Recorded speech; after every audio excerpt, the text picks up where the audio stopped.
Boa noite a todos, sejam bem-vindos a mais um direto, dedicado àquela que foi muito provavelmente a grande notícia do dia, ou pelo menos uma delas, que diz respeito ao ataque que foi conduzido à Ponte Keres, contra a Ponte Keres, por parte dos ucranianos. E porquê é que eu digo e afirmo desde já que foram os ucranianos que o fizeram? Bom, desde logo porque isso foi assumido pelo lado ucraniano, mas vamos passar desde já uma análise mais profunda, por assim dizer, que permita que nós possamos, de facto, perceber todos os contornos daquilo que acabou por acontecer neste ataque contra a Ponte Queres na madrugada de hoje. Mas, desde já, eu saúdo todos aqueles que forem entrando, várias pessoas que entram de vários pontos, não só do país, mas também um pouco por todo o mundo. Eu saúdo toda a gente pela presença que têm, pelo apoio que têm, pela forma como vão apoiando, de todas as mais variadas formas. E também um abraço para o Reino Unido e para a Vânia Vila Verde, que acho que é a primeira vez que eu consigo vê-la por aqui, apesar de tudo aquilo que normalmente trocamos de impressões através do YouTube. Senhora Maria Baginha, Senhor Jaime Baião, Senhor Rui, Senhor Luís Condinho, Senhora Ana Terça Pedroso, também uma boa noite, Senhor Fernando Newton, Senhora Vanessa, ou seja, sintam-se todos cumprimentados. Eu não vou naturalmente dizer aqui o nome de todos, mas sintam-se todos cumprimentados, todos saudados, e mesmo aqueles que depois vierem a assistir a este vídeo, a este direto, mas já sob o formato de vídeo em diferido. Saúde também a todos eles e peço-vos que vão deixando o vosso gosto, deixem o vosso like, quer durante o direto, quer depois, quando já for em momento posterior. Ora bem, vejo desde já que o Sr. João Paula sugere o convite para uma conversa franca ao jornalista brasileiro que vive e trabalha na Suécia, perdão, Wellington Calasanz.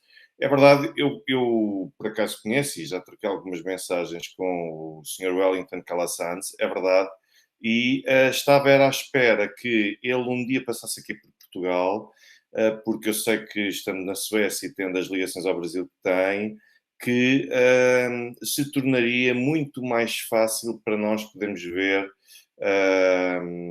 como é que nós conseguiríamos agilizar aqui alguma coisa desse género. Mas eu, pelo menos, em contacto com ele, já não falo com ele há algum tempo, mas saúde também o trabalho que ele vai desenvolvendo. Ora bem, eu começaria então e começaria por falar daquele que é o incidente inevitável, incontornável, foi o acontecimento do dia, que foi a Ucrânia atacou a ponte Kerch que liga a República da Crimeia à Rússia continental às 13h05 desta madrugada. E em consequência disso, nós tivemos 2 mortos e uma ferida grave. E quem eram? Eram todos basicamente pessoas da mesma família.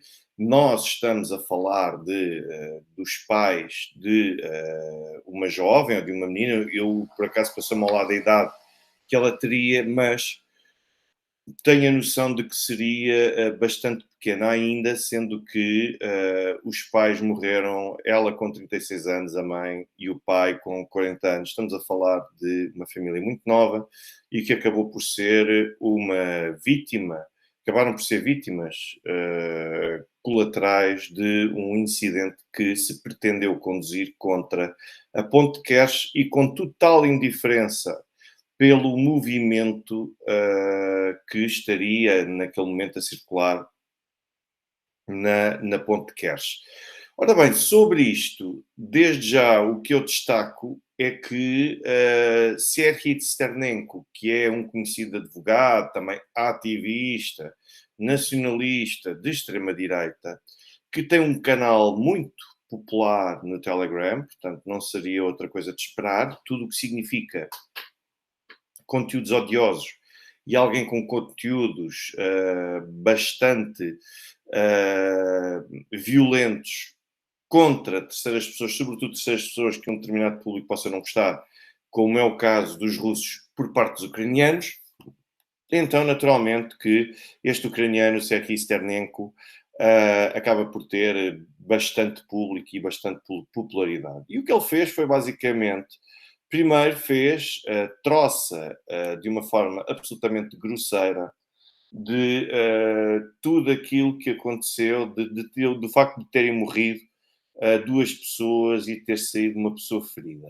Mas depois ele bateu ainda mais no fundo quando publica uma imagem onde diz: então, o que é que vocês acham, fazendo alusão às vítimas mortais, então, o que é que vocês acham de terem sido multados pelo facto de atravessarem ilegalmente a ponte, a fronteira oficial do Estado da Ucrânia? Portanto, quer dizer, quando nós temos pessoas que fazem e que se orgulham deste tipo de conteúdos e que conseguem receber o apoio de pessoas que aplaudem isto, eu ainda há pouco no Twitter, pelo facto de eu ter publicado este conteúdo, tive pessoas a dizerem, naturalmente que eu não me orgulho da morte de civis inocentes, mas parem no momento em que forem dizer o mas, aliás, nem sequer digam o mas, são civis inocentes, ponto final, não entram nas hostilidades, e sendo civis inocentes, se sabe que o ataque à ponte vai acabar por conduzir este número de baixas, ou que pode provocar várias baixas, bom, então, como devem calcular, é sempre de condenar. Temos sempre de condenar este tipo de incidentes. E aquilo que eu vi foi, mas é talvez uma oportunidade de os russos provarem aquilo que o seu poder político está a fazer na Ucrânia. Vamos lá ver, independentemente de se poderíamos, e não podemos, mas pronto, hipoteticamente poderíamos até considerar que os ataques russos na Ucrânia configurariam ataques contra civis, o que não é verdade. Ainda assim, não me parece justo que, para pagar pela morte de civis inocentes que tivessem sido alvo de ataques por parte, hipoteticamente, por parte do Estado russo, não me parece que faça, não me parece, eu tenho a certeza absoluta que faça qualquer tipo de sentido que se possa justificar a morte de civis do lado russo pelo facto de coisas que as pessoas não controlam minimamente. E aquilo que nós vemos é portugueses, ucranianos, pessoas das mais variadas e distintas nacionalidades a deixarem todo o tipo de comentários no sentido de aplaudirem aquilo que foi feito e as mortes que aconteceram. Depois nós temos então este indivíduo, que eu sugiro que pelo menos procurem por ele e pelos conteúdos odiosos que ele faz questão de lançar, o Serhiy Sternenko, e vejam claramente aquilo que o Serhiy Sternenko acaba por publicar, não só no Telegram, como também no Twitter. Eu não vi o que é que o Luís Ribeiro publicou sobre isto, não vi os comentários. Não sei se está a referir ao Twitter ou se está a referir, não sei se foi a SIC Notícias ou não sei se é só na plataforma de Twitter, se onde é, não sigo, naturalmente, mas não vi o que foi, mas também para me estarem a chamar a atenção sobre isso, é porque provavelmente não foi nada que condenasse aquele incidente que aconteceu. Mas eu estava a ver mais aqui, peço ainda que todos aqueles que forem naturalmente entrando e que estiverem aqui presentes, deixem o vosso gosto, deixem o vosso like, é uma forma de ajudar a estimular e dinamizar o canal. Eu aproveito e vou recomendar também o meu canal de Telegram para todos aqueles que tiverem interesse em seguir-me, pelo menos com base nessas notícias e em notícias adicionais que eu vou lançando. Aproveito e partilho convosco também o meu canal de WhatsApp e é também um meio para contribuições através do MBA para todos aqueles que tiverem esse interesse. E o que é que disse o Sr. Rafael Linhares? Não sei porque é que anda por aqui gente indignada com a demolição de imóvel ilegal. É isto que acontece quando se constrói sem licença. Mas, senhores, eu prefiro não comentar este tipo de opiniões, porque a pessoa acho que até pode tentar fazer um esforço para justificar. Eu prefiro e vejo como mais honestos, apesar de não acompanhar aqueles que dizem que a ponte era um alvo legítimo por ser utilizada também para fins militares. Não acompanho isto, porque a ponte àquela hora garantidamente não estava a ser utilizada para fins militares. não estava a ser utilizada para transporte de militares. Logo, mas mesmo assim consigo encontrar aqui alguma sinceridade do que ver pessoas que simplesmente glorificam o crime, glorificam a morte, glorificam a destruição e ainda por cima fazem comentários em tons jocosos nas redes sociais para poderem receber gostos, aceitação popular, partilhas, enfim, as redes sociais têm muito disso, que é a popularidade. E as pessoas às vezes fazem comentários e escrevem coisas simplesmente inacreditáveis para poderem continuar a receber esse alcance popular, mas eu não quero entrar por aí. Agradeço desde já ao senhor Mário Silveira as contribuições que deixa e que fez pelo canal do YouTube. Eu aproveito também e agradeço pelo reconhecimento que faz dos conteúdos que eu aqui acabo por distribuir e por também produzir. E sugiro também a todos os outros que quiserem, podem fazer o comprovativo, podem fazer o contributo através do MBWay, do YouTube, do PayPal e também do Revolut. Os dados concretos de todos estes meios encontram-se na descrição de cada vídeo. Portanto, podem ver naturalmente o que é que aqui está. Depois, senhor ou senhora Zapsol, agradeço o comentário relativamente à minha intervenção no Redacted. Foi para mim uma honra e um prazer participar no canal Redacted e espero que futuramente possamos voltar a novo tipo de parcerias dentro desta natureza. Depois, a senhora Alexandra Bastos faz uma pergunta muito pertinente. O ataque pode ser considerado um ato terrorista? E é aqui que nós temos de distinguir duas coisas. Nós não podemos ter Estados como agentes terroristas, mas podemos ter atores privados como organizações e entidades terroristas. O que é que isto quer dizer? Que, à luz do direito internacional humanitário e as convenções de Genebra fazem referência a isto mesmo, e não só, mesmo além das convenções de Genebra, se nós quisermos considerar, por exemplo, o tipo de condutas que correspondem a tipos de crime de guerra, uma dessas condutas é a questão da condução por parte dos Estados.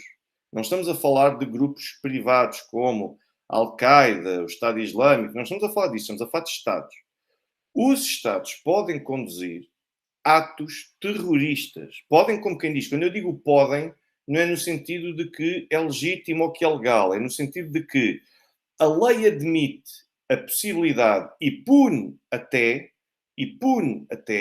naturalmente, porque entende que é um crime de guerra, a realização de atos terroristas.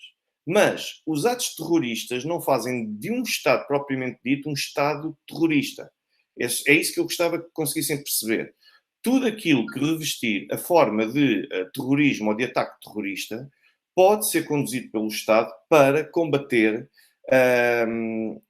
para, por exemplo, tentar combater o outro lado. Agora, naturalmente que essa conduta é punível, e é punível porque esse tipo de conduta, esse tipo de ato terrorista continua a ser proibido com base nas leis da guerra. E eu recordo que nós não precisamos de ter aqui, neste contexto, uma guerra. Nós podemos ter uma operação militar especial, o que inclui vários tipos de diligências, de iniciativas e de operações militares pontuais e limitadas que não configuram guerra, e as convenções de Genebra já fazem referência a isso, no sentido de dizerem que são aplicáveis a situações de guerra e a outros tipos de conflito armado.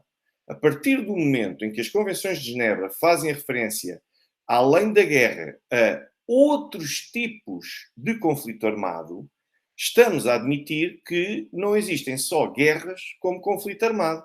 Estamos a reconhecer claramente que possam existir outro tipo de ações de uso da força que não revistam um caráter total de agressão plena e unilateral, mas que possam configurar outro tipo de ação que revista uma situação de uso da força e que não possa ou que não seja chamada de guerra, que seja chamada de conflito armado, de intervenção militar, o que quiserem. Portanto, à luz das leis da guerra,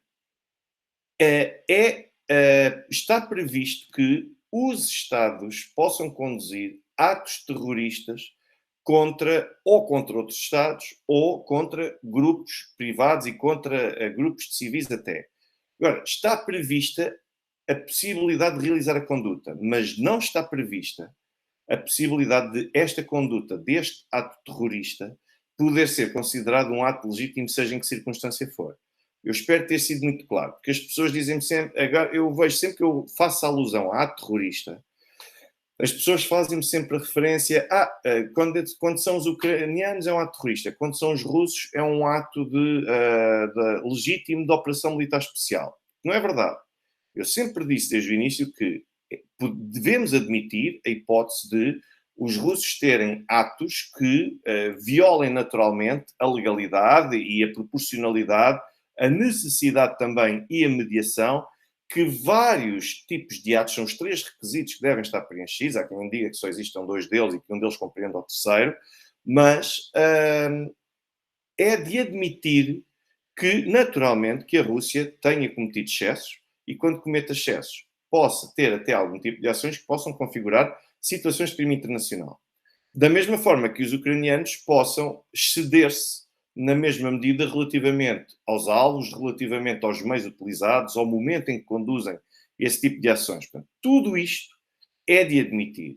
Agora, o que depois nós temos como evidência é ataques russos também temos ataques russos contra infraestruturas que, em traços gerais ou em condições normais, seriam infraestruturas civis e que depois estão a ser utilizadas essas infraestruturas civis para fins militares.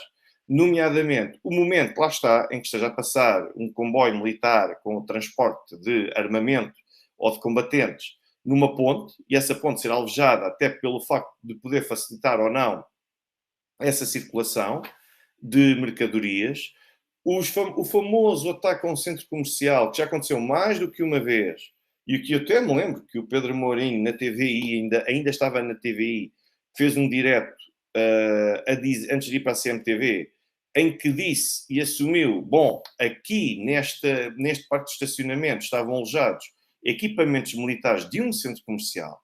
Nós temos também aquilo que muitas vezes, quando dizem, bom, mas atacar um parque infantil. Se atacassem o parque infantil estaria todo destruído e reduzido a cinzas. Aquilo que nós vemos é, muitas vezes, os corregas, os balões, ainda, alguns deles, em pé, e depois vemos atrás um edifício aparentemente residencial e que em condições naturais seria um edifício residencial e que depois está totalmente desfeito porque foi atacado. Porque é que foi atacado? Foi atacado porque ali ou se concentram indivíduos que são voluntários ou que são militares das Forças Armadas da Ucrânia, são alvos legítimos. Portanto, aquilo que nós temos é a Ucrânia a utilizar meios civis para fins militares, na esperança de que isto seja sempre uma espécie de tática de ganhar de qualquer das formas. Ou seja, se os russos não atacarem aquela infraestrutura militar, eles estão escudados nos civis e conseguem sempre garantir a circulação do armamento, a rotação do pessoal, o destacamento e mobilização do pessoal também que combate. Mas, por outro lado, se os russos atacarem, então têm sempre o trunfo de virem para público assumir e acusar os russos de terem atacado civis. Portanto, é quase uma estratégia que ganha dos dois lados. Naturalmente que também configura um crime de guerra utilizar infraestruturas civis e fazer os civis escudos humanos para fins essencialmente militares. Portanto, isto é para vos conseguir mostrar. Sim, Sr. José B., a causa foi um dano colateral que foi a morte de civis. Por isso é que eu disse de início que tivemos como danos colaterais civis, porque acho que se a intenção da Ucrânia fosse verdadeiramente matar civis e causar o maior número de mortes civis, dificilmente o faria às 3 horas e 5 minutos da madrugada. Muito mais facilmente escolheriam uma outra altura, mas o que é certo é que àquela hora estavam a circular demasiados civis. Aliás, eu já vi vários vídeos em que nós vemos todos aqueles que pararam. Há vários vídeos que mostram o tráfego na ponte de Kerch, o que por si só já deveria ser suficiente para inviabilizar a condução de qualquer tipo de ataque. Agora, isto não retira a componente terrorista, no sentido de aterrorizar a população da Crimeia, porque eu depois vi também, entre os comentários jocosos, incluindo de pessoas que estão de alguma forma ligadas ao poder político ucraniano, foi ver a forma como eles fizeram um elogio no sentido de dizer, bom, havia uma conferência que estava preparada e que estava organizada para ter lugar na Crimeia e que agora teve de ser suspensa por causa disto. Ou seja, isto é componente de um atentado terrorista, que é causar um medo, um receio, de forma a afetar o sentido natural e o desenrolar do modo de vida natural daquelas populações que sejam afetadas. Além de que, como estão aqui a falar a senhora Jacinta Maruja e a senhora Yulia Mega, é também uma altura de festa. Portanto, é natural que haja muita gente a circular a toda a hora. Eu continuo convicto de que o objetivo principal não foi atacar nem afetar a população. Mas há aqui um dolo, e um dolo grave, a partir do momento em que nós dizemos que, ok, estão a passar muitos civis, se morrerem, morreram paciência. Isto torna o ato doloso. Senhor J.M. Guerreiro, eu ainda agora acabei por justificar porque é que isto pode ser considerado um ato de terrorismo. Se puder ou recuar um pouco, ou então ver depois, mas eu acabei de explicar há instantes porque é que nós chamamos a terrorista. Senhor Olga Guedes, um abraço para a Invicta e um abraço também para todos aqueles que se encontram na Invicta. Muito bem, o que eu gostaria depois de acrescentar era que, relativamente a tudo isto, porque é que os ucranianos, porque é que eu digo que os ucranianos foram os autores materiais e instigadores também desta campanha e desta incursão a que nós tivemos a oportunidade de assistir hoje?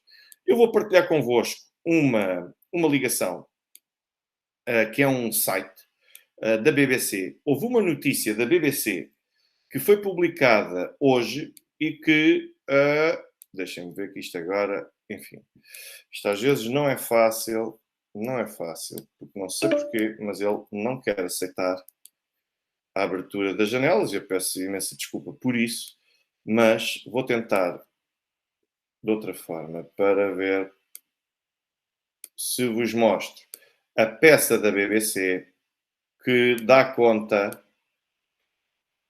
do porquê de nós termos todas as condições para afirmar. Oh caramba, isto agora está aqui a. Não está a facilitar.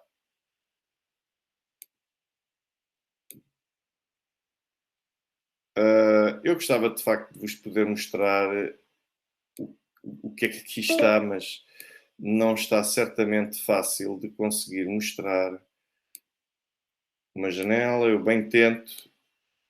Bom, mas é uma notícia da BBC, eu vou continuar aqui a tentar, porque é uma notícia da BBC que mostra que foram os ucranianos, em que os ucranianos admitem, através de várias fontes diferentes, em como foram eles. Portanto, isto de começarem o dia a assumir que não foram os ucranianos, que foram os russos, um ataque de falsa bandeira, parece-me que é estar a brincar, desde logo, com as vítimas, mas também, não só com as vítimas, mas como também com a seriedade e com a honestidade intelectual de toda a gente. Eu acho que já consigo partilhar convosco. Ora bem, então aqui vai a notícia da BBC.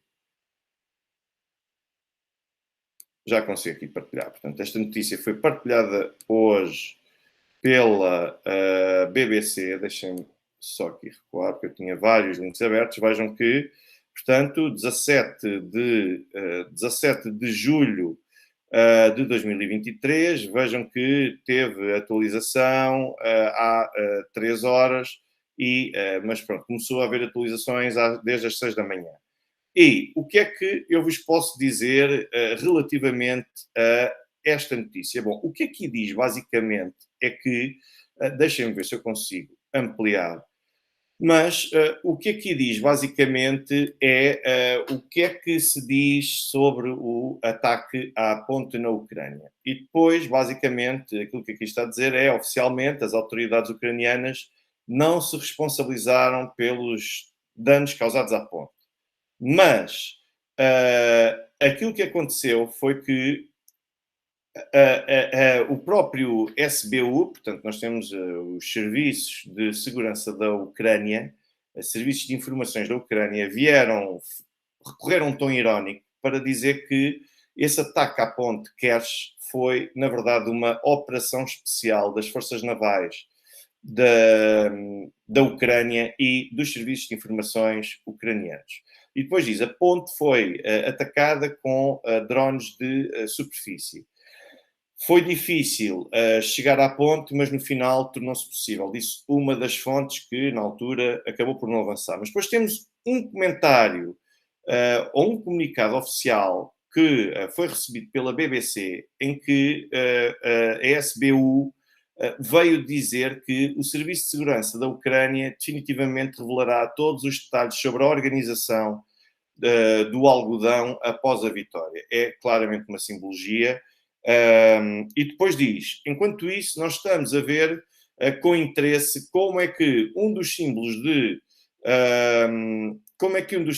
Putin, exato, como é que um dos símbolos de Putin, deixem-me ver se consigo aumentar para vocês verem mais, como é que um dos símbolos de Putin voltou a falhar na forma como ampara ou como sustém a carga militar. Dizia esse mesmo comentário. Depois nós tivemos ainda o Podolyak, o Mikhailo Podolyak, que é o chefe de gabinete de Volodymyr Zelensky, e que veio dizer que qualquer tipo de estruturas ilegais usadas para entregar ferramentas russas ou instrumentos russos de homicídio em massa têm vida curta, independentemente das razões para a destruição. Portanto, nós por aqui temos um conjunto de reconhecimentos, de atos de reconhecimento de que verdadeiramente foi a Ucrânia a autora de tudo isto. E depois vejam que nós temos ainda também Andriy Yazov, que nos vem fazer aqui um conjunto de comentários e que é basicamente o representante da direção principal dos serviços de informações da Ucrânia, Andriy Yuzov, e que, em comentário a uma edição interna deste tipo de incidente, o que ele veio dizer é que, graças à destruição desta parte da ponte Kerch, a esperança era que os militares russos na Ucrânia tivessem problemas de abastecimento logístico. Ou seja, uma vez mais está aqui a ser feita a referência a mais uma motivação. E depois disse, naturalmente, que reconheceu que havia aqui um tremendo problema de logística e nós tivemos várias pessoas que, como vocês podem ver, que vieram afirmar que tinham tudo a ganhar com um incidente desta natureza. E nós tivemos também ainda mais intervenções que ajudam a compreender o porquê de ter sido a Ucrânia a conduzir uma ação desta natureza. Portanto, eu com isto espero já vos ter trazido aqui um pouco mais de luz. Portanto, isto está a ser publicado na BBC, não é propriamente num canal qualquer de Telegram, portanto, nós vemos que Senhora Catarina Rolo, uma boa noite, seja bem-vinda e aproveito também naturalmente e saúdo-a e também o agradecimento pelo facto de deixarem o vosso gosto, o vosso like, que ajudam sem sombra de dúvida a promover o canal. Mas isto não fica por aqui. E não fica por aqui por um simples motivo. É que quando nós olhamos, por exemplo, para aquilo que causou um atentado desta natureza, eu vou partilhar convosco a imagem para vocês poderem ver quais foram os dois tipos de drones ou robôs que foram basicamente os responsáveis por embater na ponte Kerch com explosivos, carregando e transportando explosivos. Deixem ver se eu vos consigo mostrar o que aqui está. Ora bem. Esta é a imagem. Espero que estejam em condições de a ver, porque esta é a imagem. Vejam o que é que aqui está, porque vocês podem ver que aqui, vejam pela dimensão também que ele tem. Foram dois destes equipamentos que embateram na ponte Kerch. E eu já vou comentar aquilo que o senhor Jaime Baião está aqui a dizer de Vladimir Putin estar a mostrar muita franqueza. Fraqueza, não é necessariamente franqueza, é fraqueza. Mas, para já o que é que eu vos quero dizer? É que, segundo as informações das fontes ucranianas, o ataque foi conduzido através do uso de chamam-lhe drone, mas através de um robô subaquático que é autónomo e que é de fabrico britânico, com o nome Remus 600 e que continha uma carga adicional de explosivos. Este engenho, ou este dispositivo, como lhe quiserem chamar, ele pode ser controlado mesmo a partir de um simples computador portátil de uso civil e pode ser lançado a 500 km do alvo, sendo que este robô pode ficar até 600 metros debaixo de água por um período de, no máximo, 70 horas. Ora bem, o que é que, desde já, a que conclusões é que nós podemos chegar? A primeira delas é que, do Porto de Odessa, que a partir do qual faria ou poderia fazer algum tipo de sentido que tivesse sido, ou que tivesse partido este drone, este robô subaquático, não faz sentido que tenha sido lançado a partir de Odessa. Porquê? Porque se fizermos o caminho pela via marítima, e eu vou já mostrar aqui como é que nós poderemos fazer uma coisa dessas, para vocês conseguirem perceber. Deixem-me só, isto é para vocês ficarem a ver, mas deixem-me ver se eu consigo entrar aqui para vos mostrar o que é que está aqui em causa. Portanto, eu já parei de partilhar aqui isto e agora vou-vos mostrar. Vou mostrar-vos aqui o que é que nós temos aqui para vocês verem as distâncias. Portanto, se ele pode ser conduzido a partir de, no máximo dos máximos, 500 km, então vocês vão poder ver porque é que uma coisa dessas aqui, desde logo, é improvável. Porque é que um cenário desses aqui é improvável. Ora bem, estamos aqui então com a Dessa. E agora eu vou fazer a marcação. Vejam que a ponte cache está aqui, neste canto, como vocês podem ver e observar agora. E se eu fizer agora uma marcação sobre a distância, que o Google permite fazer isto, por exemplo, eu vou para aqui, daqui vou para aqui, e agora vou tentar fazer como se fosse aqui rente à costa. Vocês veem que para chegar à ponte cache, nós estamos a falar de algo que tem de percorrer de Odessa até à ponte cache. Se for sempre em linha reta, o que naturalmente não é líquido que seja assim, tem de percorrer uma distância de 611 km. Ou seja, isto supera largamente o máximo de 500 km em que podem ser controlados este tipo de equipamentos. Portanto, ultrapassa os 600 km. Logo por aqui, nós estamos a ver que temos uma diferença significativa entre a capacidade que os militares ucranianos têm e a forma como algo desta natureza poderia de facto acontecer. O que é que eu vos posso dizer ainda sobre isto? É que não basta o facto de ser impossível ultrapassar a distância de Odessa ao Porto, à ponte de Kerch,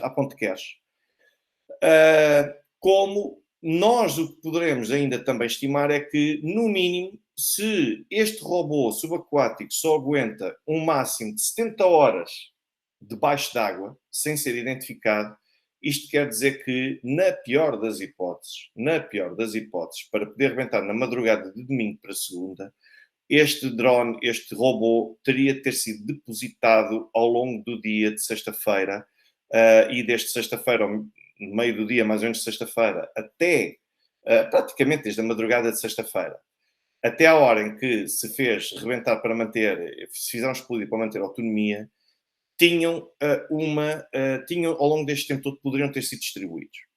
Mas há aqui uma outra particularidade, é que se então estes robôs subaquáticos não puderam ser lançados a partir de Odessa, que é uma zona que ainda é controlada pela Ucrânia, então como é que eles podem ter chegado àquele sítio? Como é que isso pode ter sido possível? Bom, e pode ter sido possível através de vários meios. Desde logo, eles têm de ter sido depositados, no mínimo, a uma distância de 500 quilómetros da Ponte Queres. Eu vou mostrar-vos aqui, uma vez mais, o mapa para vocês ficarem com a noção do que é que pode estar aqui em causa, porque é muito importante perceber que nós temos, então, dois mares. Portanto, nós temos o Mar de Azov, este Mar de Azov, portanto, provavelmente conseguem ver aqui, e depois temos aqui o Mar Negro. Portanto, vocês veem que temos tudo isto aqui, esta bacia gigantesca é Mar Negro. E depois vemos que temos esta mais pequena, que é o Mar de Azov. O que isto significa é que vários navios que possam ter circulado, navios de marinha mercante, que possam ter circulado ou para os portos de Odessa e outros aqui na região, basta que se aproximem muito mais numa área que possa reduzir até 500 quilómetros essa distância, por exemplo, ou para ir para Istambul, para entrar no Bósforo, ou vindo, por exemplo, poderiam até vir da Roménia, poderiam vir da Bulgária, ou seja, nós logo aqui já temos dois países possíveis, a partir de onde três países consideramos para a Turquia, a partir de onde terão sido mobilizados e utilizados estes mesmos navios para poderem circular para a Rússia, ou pelo menos para uma área o mais próximo possível da Ponte Kerch, para que depois o robô subaquático pudesse fazer o restante percurso, ou então, tive também informação de que, durante o dia, a ponte, os sistemas de defesa da ponte são reduzidos. Para quê? Para não comprometer a circulação e a navegação da marinha mercante, que precisa de passar pelo Estreito de Kerch.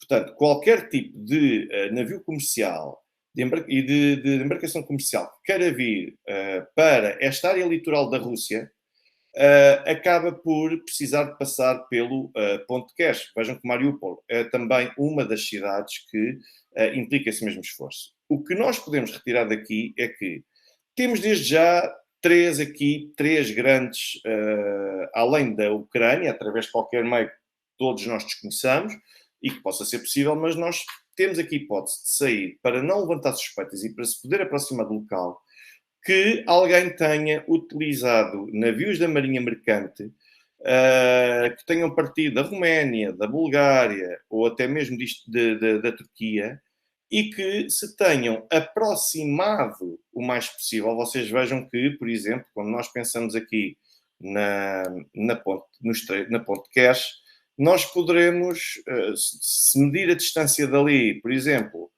até aqui, vejam, já estamos muito perto da Turquia. São águas em que a marinha mercante facilmente pode navegar e estamos a falar de uma distância de 488 km. A 600 metros de profundidade é possível que isto possa ter acontecido desta forma, sendo que depois também falaram que os navios poderiam partir da Roménia e da Bulgária e, por exemplo, seguir em direção à Geórgia. Tudo isto neste momento são hipóteses. E sendo hipóteses, a verdade é que ou beneficiaram do facto de o sistema estar mais aligeirado para poder plantar lá este tipo de robôs subaquáticos, ou então, de facto, terá sido no último instante. Até porque eu vi que estava a ser noticiado que o último navio que circulou com cereais e que cruzou o Mar de Azov, passou pelo Estreito de Kerch, foi um navio da marinha mercante turca. Portanto, logo por aqui nós vemos que tudo isto são hipóteses. Naturalmente que isto agora também é parte da especulação, mas a verdade é que são hipóteses e eu já tive a oportunidade de vos mostrar o tipo de instrumento que foi aqui utilizado. Portanto, ele pode ter passado por qualquer um destes destinos. Agora, quanto à questão do estado da ponte, a verdade é que depois de uma avaliação preliminar que foi feita, e há pouco Putin falou também e leu um comunicado, ele próprio, sobre esta situação, e Putin foi informado de que a boa notícia dentro da tragédia é que, ao contrário do outro ataque que foi conduzido contra a Ponte de Kerch, este teve um impacto bastante menor. eventualmente na esperança ou na expectativa de que outros meios mais letais pudessem ser neutralizados pelos russos.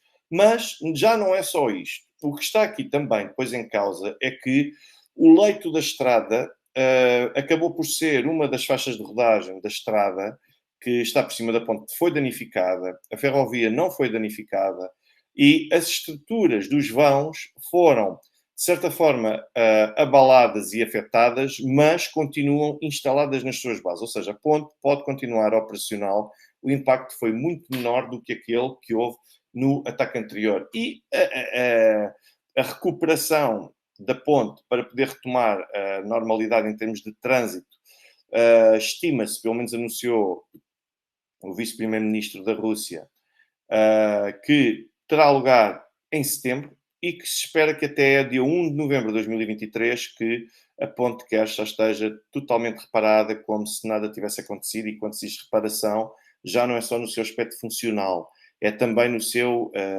aspecto de forma, em termos estéticos, que também acaba por ser extremamente importante. E o que é importante ainda frisar sobre este incidente? É que antes de acontecer isto à ponte de Kerch, a frota do Mar Negro e as forças de defesa aérea da Rússia acabaram por conseguir repelir o ataque de drones ucranianos contra Sevastopol.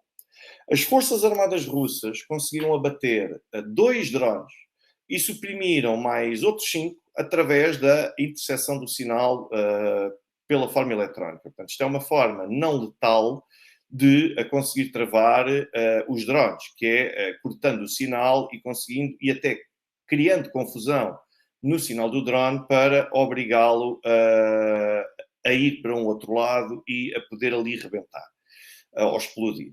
Depois, além disso, houve também 2 barcos não tripulados do tipo semi-submerso que foram destruídos por armamento padrão de embarcações de segurança já no ancorador externo. Significa que ao longo do dia de domingo nós tivemos várias tentativas de atingir a Crimeia.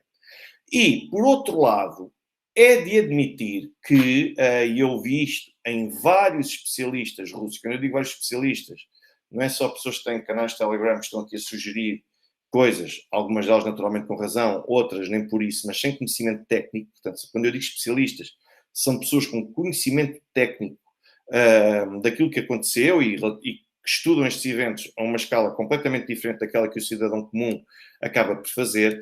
E aquilo que eles diziam é que acreditavam que o ataque a Sevastopol durante o dia domingo acabou por ser realizado para poder distrair as Forças Armadas russas daquele que é o ataque principal que depois veio a ser conduzido contra a ponte de Kerch.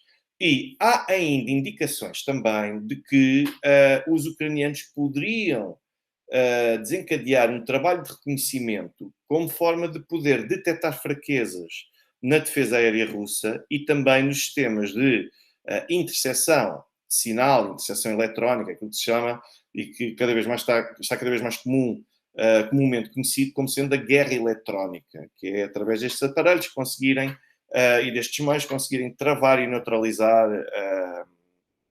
instrumentos e armas do inimigo.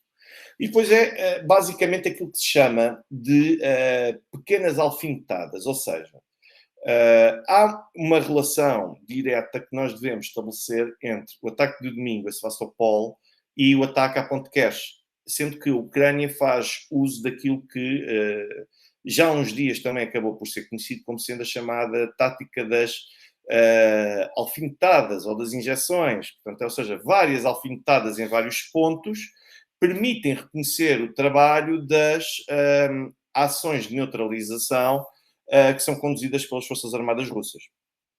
E basicamente para que é que elas servem? O objetivo é conseguir identificar os pontos fracos dos sistemas de defesa aérea e de interseção de sinais eletrónicos e depois conseguir perceber qual é que é o tipo de equipamento que é utilizado para repelir cada tipo de ataques. E com base nisto, a hipótese mais provável é que, ao conduzir ataques contra Sevastopol, os ucranianos estavam, na verdade, a tentar proceder a uma distração também das Forças Armadas Russas, nomeadamente as Forças da Guarda Costeira, para poderem desferir este mesmo ataque, que acaba por ser o ataque principal contra a ponte de Kerch. Ou seja, no fundo, houve um pequeno grupo de drones que foi usado para criar a sensação e iludir as forças russas de que estaria iminente uma segunda onda de ataques à cidade. Apostou-se aqui muito na previsibilidade do pensamento humano para conseguir, e até mesmo dos sistemas de defesa, que funcionam de forma autónoma, para conseguir fazer cálculos de probabilidades de que uma segunda vaga estaria em curso e depois, pelo contrário, os ucranianos, como têm aeronaves de reconhecimento da NATO e também beneficiam de satélites da NATO, e através destes meios eles conseguem obter os dados necessários, é possível perceber em que área e em que zona é que um ataque desta natureza poderia ser, com maior grau de probabilidade, mais eficaz. Portanto, e terá sido por aqui que terá acontecido esse mesmo ataque. Mas, depois, a verdade é que nós também temos um outro elemento, e aqui já entra também uma fase de análise. A senhora Sandra Bastos pergunta: o acordo de grãos foi renovado hoje? Não, não foi renovado hoje. Mas também há aqui um problema. É que as pessoas dizem a Rússia apagou, rasgou o acordo sobre o envio de grãos. E o que não é verdade. Isso não é verdade isso não é verdade simplesmente por uma razão. Porque a questão dos grãos, desde logo, nós temos de perceber que o acordo dos grãos não foi rasgado, não foi abandonado, não foi apagado, não foi esquecido pelos russos. Foi suspenso. Eu recordo que Dmitry Peskov, porta-voz de Vladimir Putin, disse, no sentido de afirmar que nós, de momento, comunicamos oficialmente que vamos suspender a vigência do contrato, do acordo sobre a transferência dos cereais, transporte de cereais, com efeitos a partir do dia 18 de julho. Foi isto que foi dito por Dmitry Peskov. Mas, depois Peskov também disse outra coisa. Veio ainda dizer que, em função da avaliação que as Nações Unidas, a Turquia e a Ucrânia quiserem fazer da intenção de quererem cumprir aquilo que tinha sido acordado no ano passado, então nós, a partir daí, poderemos tomar uma decisão sobre retomar aquilo que estava acordado. Portanto, os russos não rasgaram o acordo, os russos mantiveram em suspenso, sendo que a partir de amanhã acabou. Já não está em vigor, o que permite ainda que, e eu já vi vários fóruns de discussão na Rússia, onde se sugeria que, desde logo, se cortasse o trânsito marítimo que passa no Estreito Kerch. Ou seja, isso por si só poderá causar constrangimentos em matéria de transporte de cereais, portanto, entrega de cereais, não só para a Turquia, como também para um conjunto de Estados africanos. Vamos ver se isto é uma hipótese, se vai concretizar e que está a ser estudado, ou se vai materializar, não. Mas os russos estão, sem sombra de dúvida, desde já a apostar em criar e em colocar um conjunto de meios de defesa e reforçar os meios de defesa junto à ponte de Kerch para evitar e para reduzir a probabilidade de poder acontecer, repetir-se outra vez aquilo que aconteceu hoje. Mas, depois, o que é que nós podemos aqui perceber? É que, como isto aconteceu no último dia e no dia em que se tornou conhecido, ainda que informalmente, que a Rússia se iria retirar do acordo do acordo dos cereais, não é verdade que, desde já, como eu também já vi algumas análises, entre aspas, algumas observações, no sentido de dizer os russos vão retirar-se do acordo de fornecimento de cereais por causa do ataque à ponte de Kerch. Não é verdade. E Peskov veio, de facto, desmentir isso categoricamente. Ele disse que não existe qualquer tipo de ligação entre o ataque à ponte de Kerch e a tomada de decisão que, se muitos se recordarem, já tinha sido dita no domingo, antes de acontecer este ataque. Ou seja, no limite, é o ataque à ponte de Kerch que acaba por ter como motivação o anúncio de retirada dos russos deste acordo sobre os cereais. Portanto, no limite será isso. Mas o facto de os russos suspenderem a vigência e o cumprimento do acordo sobre os cereais, isto desde logo tem vários significados. É que os russos acabam por abolir e por retirar todo o tipo de garantias à navegação marítima que estiver não só no Mar Negro, como também no Mar de Azov. Depois temos uma redução do corredor marítimo humanitário de uma forma significativa.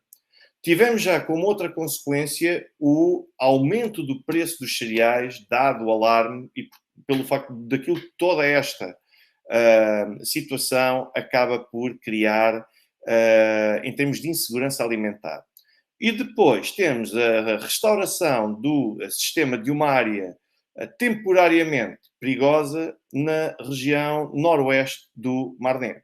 Portanto, perante uma situação desta natureza, há aqui outros aspectos em cima da mesa. É que não só quanto à questão de porque é que aconteceu isto neste dia. A primeira delas é que possa ter acontecido não como retaliação, eu já ouvi dizer pessoas dizerem como pressão que os ucranianos quiseram pôr sobre os russos para os russos renovarem a vigência e a aplicação do acordo dos cereais. Os ucranianos, sou por aí, essa não pode ter sido a motivação dos ucranianos, eu digo já que é altamente improvável, porque os ucranianos estão plenamente cientes que este tipo de pressão jamais funcionaria com a Rússia. Portanto, eles podem ter como motivação retaliar contra a Rússia, podem ter como retaliação simplesmente terem tido a oportunidade de conduzir este ataque, eles podem fazer de tudo um pouco, mas não me digam que a motivação foi pressionar os russos para voltarem atrás e assumirem que afinal querem reativar o acordo de cereais. Isso não faz sentido porque os ucranianos estão plenamente convictos que não vai ser com este tipo de ataques que conseguem pressionar o Kremlin a recuar no que quer que seja. Mas isto seria do mais antinatura daquilo que é o tipo de política interna e externa da Rússia ao longo dos últimos mais de 20 anos. Portanto, os ucranianos sabem perfeitamente disso. Agora, podem ter, de facto, conduzido este tipo de ataques motivados com esta comunicação informal no dia de ontem, formal no dia de hoje, de que a Rússia não iria renovar o acordo sobre os cereais. Se pode ter tido o apoio de terceiros, de outros Estados, quando eu digo de outros Estados, não me estou a referir aos países da NATO em termos de meios para facilitar a concretização deste tipo de acordo, ou para facilitar este tipo de ataque, com retaliação pelo acordo. Mas estou-me a referir, por exemplo, a outros que, do ponto de vista operacional, prático, pudessem facilitar. Quando eu referi aqui que Bulgária, Roménia, Turquia e Geórgia são aqueles países a partir de onde pode ter circulado algum navio de marinha mercante contendo estes robôs subaquáticos, isto significa que pode ter havido, de facto, algum grau de participação de um destes Estados para facilitar a comissão deste tipo de atos como em retaliação pelo facto de a Rússia ter suspendido a vigência do acordo a partir do dia de amanhã. Portanto, essa é, de facto, uma hipótese. Depois eu já vi uma outra teoria de que o Dia da Marinha, de que isto seria um ataque contra a Crimeia, porque no próximo dia 30 de julho celebra-se o Dia da Marinha da Rússia. O que significa que, do ponto de vista de eficácia, no dia de ontem, os meios de defesa antiaérea à Península da Crimeia estiveram impecáveis, funcionaram de uma forma exímia, mas, no entanto, acabaram por fracassar os russos. Os ucranianos supostamente tentariam embaraçar os russos, mostrando essas fragilidades. Mas o que é certo é que eu tenho algumas dificuldades. E quem defende esta teoria, o que é que diz? Que já no ano passado aconteceu um ataque semelhante, também no dia 30 de julho, que é o dia da Marinha da Armada Russa. Porquê é que eu tenho dificuldades em acolher que esta teoria faça sentido neste caso concreto? Não é que não existe a vontade dos ucranianos de quererem atacar todos os meios navais num dia destes, com todo o simbolismo que ele acarreta, ou na véspera, ou no dia a seguir, mas por ali, porque realmente essa motivação existe. Na verdade, a motivação ucraniana é atacar assim que for aberta uma janela de oportunidade. Mas, acima de tudo, porque nós estamos do dia 16 para o dia 17, ou seja, ainda faltam quase 15 dias para chegarmos sensivelmente 2 semanas para chegarmos ao dia 30 de julho, em que se celebra o Dia da Armada, ou seja, parece-me que iria dar-se aqui um hiato muito grande, um período temporal bastante grande, que é mesmo pela comunidade internacional como um todo. Portanto, se é possível, é mais um cenário em cima da mesa. Agora, eu diria que o evento que reúne, a justificação que reúne, desde já, a meu ver, uma maior probabilidade é o facto de terem aproveitado o acontecimento, para já o facto da Rússia ter empenhado vários meios para as frentes de Zaporozhye e também do Donbass. Começa por aí, ou seja, existe uma concentração muito maior nesta área. Sendo que as derrotas da Ucrânia, a partir do momento em que tem um ataque desta natureza, permitem esquecer tudo, em parte, aquilo que aconteceu na Cimeira da NATO da passada semana, permitem esquecer também as derrotas do ponto de vista diplomático e militar que os ucranianos estão a ter neste momento e agora acabam por ter como que uma espécie de glória, de momento de glória em que conseguem mostrar que afinal foram bem-sucedidos. Não foram tão bem-sucedidos quanto eles esperavam, mas foram bem-sucedidos porque conseguiram atingir o inimigo e não só conseguiram atingir o inimigo, que é a Rússia, como tem ainda outra particularidade, é que conseguiram atingir o inimigo na retaguarda. Ou seja, a Rússia tem vários níveis, várias camadas de defesa. E os ucranianos conseguiram encontrar um meio de conseguir contornar basicamente todas aquelas primeiras etapas da defesa russa e conseguir atacar a Rússia na retaguarda. Portanto, deste ponto de vista, eu acho que os ucranianos naturalmente têm de reconhecer neste ato que foi um ato que acabou por ser bem sucedido, independentemente de todos os outros drones que ficaram pelo caminho, mas depois estes conseguiram ter, além do simbolismo da ponte de Kerch e por aí fora, que nós podemos encontrar. Depois temos ainda o facto de se realizarem eventos na Crimeia e de, neste momento, ser a época balnear, pelo que é expectável que muita gente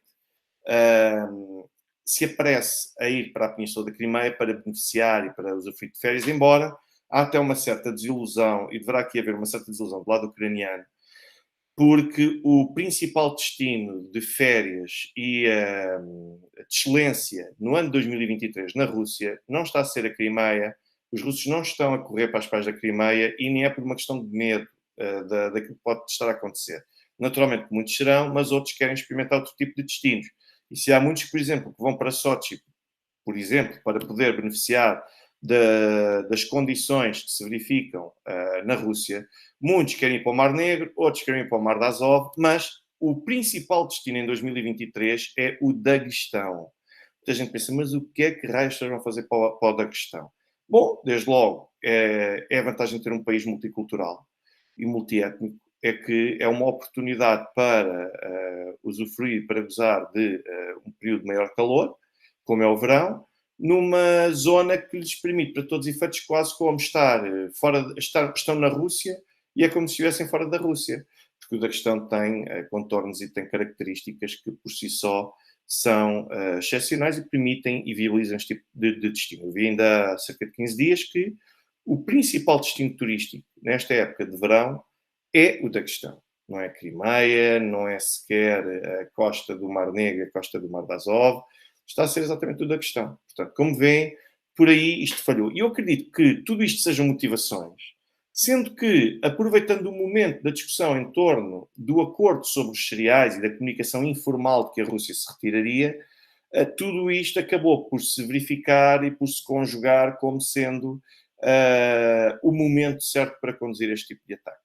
E depois, perante isto, importa perceber, mas quais é que são as consequências, o que é que nós poderemos esperar de tudo isto que aconteceu hoje contra a Ponte de Kerch? Bom, eu tenho assistido a uma discussão, desde logo Putin já prometeu, e aliás, como seria de esperar, que vai responder, que a Rússia vai ter de responder a este atentado, este ato terrorista, e que vai responder de forma categórica e contundente. Eu não tenho a menor dúvida disso. Agora, vamos perceber quais é que são os contornos como isso pode verificar.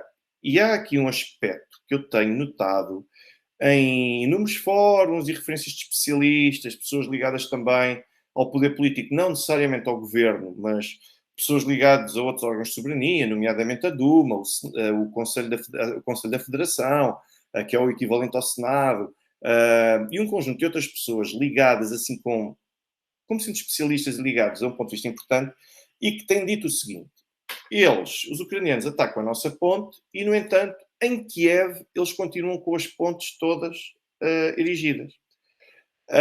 E vi outros ainda a dizer, parece-me que seria extremamente importante, a melhor forma de garantir a proteção da ponte de Kerch e da Crimeia para o futuro não é instalar um conjunto de aparatos de defesa, de aparelhos de defesa antiaérea ou aquática, todos os meios, e artilhar basicamente a ponte de Kerch e toda a Península da Crimeia. Dizem que isto é fundamental? É. Mas a melhor forma de conseguir neutralizar qualquer outro tipo de abordagens e de veleidades que os ucranianos possam ter no futuro passa por a ofensiva. E como é que poderia ser a ofensiva aqui neste caso? Bom, desde logo, acelerar e justificar a conquista territorial ao longo também das províncias de Mykolaiv e de Odessa. Depois, aquilo que também foi dito, para quê? Porque é para conseguir, de certa forma, neutralizar ou eliminar todos os pontos de partida e todos os centros de operações a partir dos quais este tipo de operações acaba por ser possível. Depois, outro que foi sugerido foi que se conseguir destruir o conjunto de pontes que rodeiam e que estão nas imediações também de Kiev, que a partir daí o poder político ucraniano e os órgãos, as forças armadas da Ucrânia, terão uma capacidade bastante menor para conseguirem debruçar-se sobre este tipo de operações. Ou seja, eu vejo que está a haver aqui um conjunto de sugestões que dão conta de que será eficaz e pode ser muito importante ataques a Kiev, no sentido de atacar desde logo em força e garantir também a destruição de infraestruturas que possam ser utilizadas não só para fins civis, mas também para fins militares. Portanto, é de admitir este cenário e é de admitir que, de facto, a Rússia venha a conduzir outro tipo de operações que criem, ampliem este território de tampão naquilo que já foi Ucrânia e naquilo que ainda é Ucrânia, de modo a garantir que os ucranianos não consigam chegar até à ponte de Kerch. Portanto, e este era o conjunto de observações e de análise que eu tinha para vos dar. Eu, antes de me despedir, quero agradecer naturalmente o contributo da senhora Alexandra Bastos, mais um outro contributo que fez. Eu agradeço imenso esse contributo que acabou por fazer como, claro, sinal de reforço e de confiança no trabalho aqui apresentado, e também agradecer uma vez mais ao senhor Rui mais um contributo que acaba por dar através aqui do YouTube. E, acima de tudo, o facto de estarem sempre presentes, todos aqueles que contribuíram ao longo do dia de hoje, o Sr. Mário Silveira, o Sr. Alexandra Bastos e o Sr. Rui, no sentido de conseguirem assegurar que estão presentes, que acompanham os conteúdos que aqui são ditos, e agradeço bastante a prova de confiança no meu trabalho. Eu, com isto, ficaria por aqui. Eu agradeço desde já, uma vez mais, a vossa presença, que foi massiva, sem sombra de dúvida. Eu agradeço, uma vez mais, também todos aqueles que deixaram gostos, aqueles que deixaram likes e aqueles que, quando vierem assistir este vídeo em diferido, vierem deixar o gosto ou o like para ajudar a promover uma vez mais o canal. Todos aqueles que partilham este canal e que também partilham os vídeos e os diretos que aqui são publicados. Todos aqueles que deixam que fazem contributos através do YouTube, do PayPal, do MBWay e do Revolut. O meu sincero agradecimento pela confiança que depositam em mim e no canal. E depois a todo o conjunto de comentários, a todo o conjunto também de sugestões e questões que aqui deixam. Portanto, Sr. Jaime Baião, eu não me esqueci da sua dúvida, e antes de irmos, eu gostaria de dizer que, de facto, são várias as linhas vermelhas que têm sido ultrapassadas. Mas a verdade é que, quando nós olhamos para a abordagem que os russos têm tido no terreno, é certo que vão sofrendo incidentes e ataques desta natureza. Mas, na prática, o plano continua a funcionar. E é por isso que este tipo de ataques são completamente inócuos e só têm uma vocação meramente terrorista, que é a de causar o sobressalto, a de causar o pânico, a de causar o medo, a de deixar o público, de tentar fazer com que o público pressione as autoridades russas. O objetivo é apenas esse, é que a Rússia consegue chegar à Crimeia não só através da ponte Kerch, mas como também pela via terrestre. Por isso, como veem, eu acho que a Rússia continua a infligir baixas significativas. A Rússia está neste momento, e anunciou ontem o presidente Putin, está a iniciar uma contraofensiva e que começa a apresentar resultados, estão a conseguir neutralizar os esforços e os avanços potenciais no terreno dos ucranianos e estão a conseguir recuperar e a conquistar terreno novo. Portanto, eu acredito que seja extremamente importante perceber que, de momento, a tática está a funcionar. Agora, a vontade, naturalmente, quem está no poder político russo, quando vê uma coisa destas a acontecer, é aquilo que se dizia antigamente o nuke them all. Portanto, é basicamente começar a ligar todo o tipo de morteiros e mísseis de todo o tipo de calibre, de qualidade, incluindo, se calhar, os nucleares e bombardear aquela região toda. Claro que uma coisa é a vontade que dá no impulso. Outra coisa é a pessoa ter bom senso e ter racionalidade e perceber que não pode entrar com os dois pés. Portanto, é tão simples quanto isso. Senhora Maria Conceição, eu não sabia que o Facebook apaga a minha publicação. Essa agora é boa, não sabia disso. Mas obrigado por me informar. E com tudo isto, eu agradeço uma vez mais a presença de todos neste direto esta noite e faço os sinceros votos e que tenham a continuação de uma excelente noite. Até uma próxima oportunidade.